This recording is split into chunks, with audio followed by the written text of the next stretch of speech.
রাজধানীর বসুন্ধরার এভারকেয়ার হাসপাতালের সিসিইউতে গুরুতর অসুস্থ অবস্থায় চিকিৎসাধীন সাবেক প্রধানমন্ত্রী ও বিএনপি চেয়ারপারসন খালেদা জিয়া। টানা ১০ দিন ধরে তার অবস্থা সংকটাপন্ন। এই অবস্থায় বড় ছেলে ও বিএনপির ভারপ্রাপ্ত চেয়ারম্যান তারেক রহমানের দেশে ফেরা নিয়ে রাজনৈতিক অঙ্গন ও সাধারণ মানুষের মধ্যে জোর আলোচনা চলছে। তারেক রহমান বর্তমানে লন্ডনে রাজনৈতিক আশ্রয়ে রয়েছেন। মায়ের গুরুতর অসুস্থতার মধ্যেও তিনি দেশে ফিরছেন না। এ প্রশ্নে রাজনৈতিক বিশ্লেষকরা বলছেন, এটি শুধু মানবিক সিদ্ধান্ত নয়, বরং বহুস্তরীয় রাজনৈতিক, আইনি, নিরাপত্তাজনিত ও আন্তর্জাতিক সমীকরণের সঙ্গে বিষয়টি গভীরভাবে জড়িত। ২০০৭ সালের ১/১১ সময় গ্রেপ্তার, অমানবিক নির্যাতনের অভিযোগ ও পরে লন্ডনে চিকিৎসার জন্য দেশত্যাগের পর থেকে তিনি ১৭ বছর ধরে নির্বাসনে আছেন। এ সময় তার বিরুদ্ধে ৮০টিরও বেশি মামলা হয়, যার বেশিরভাগ থেকেই ৫ আগস্টের রাজনৈতিক পরিবর্তনের পর তিনি অব্যাহতি পেয়েছেন। ফলে আইনি বাধা অনেকটা কমলেও পাসপোর্ট জটিলতা ও নিরাপত্তা ঝুঁকি এখনো বড় বিবেচ্য বিষয়। সরকার ট্রাভেল পাস দেওয়ার কথা বললেও তারেক রহমান নিজের নাগরিক মর্যাদা রক্ষায় বৈধ পাসপোর্টে ফিরতে চান বলে দলীয় সূত্রের দাবি।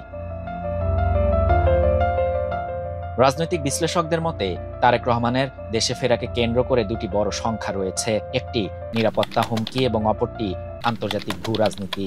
দক্ষিণ এশিয়ার ইতিহাসে নির্বাসন থেকে ফেরার প্রক্রিয়া ঝুঁকিপূর্ণ। সাম্প্রতিক -4 আলোচনাকে সামনে রেখে অনেকেই মনে করছেন তাকে রাজনৈতিক মাঠ থেকে সরিয়ে দেওয়ার চেষ্টা হতে পারে।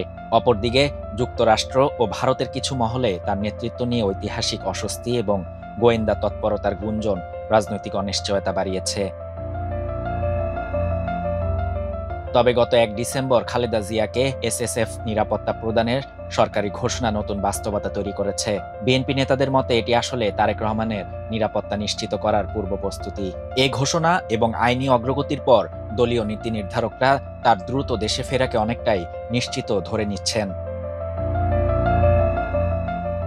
আগামী ১০ থেকে ১২ ডিসেম্বরের মধ্যে জাতীয় নির্বাচনের তফসিল ঘোষণার সম্ভাবনা রয়েছে।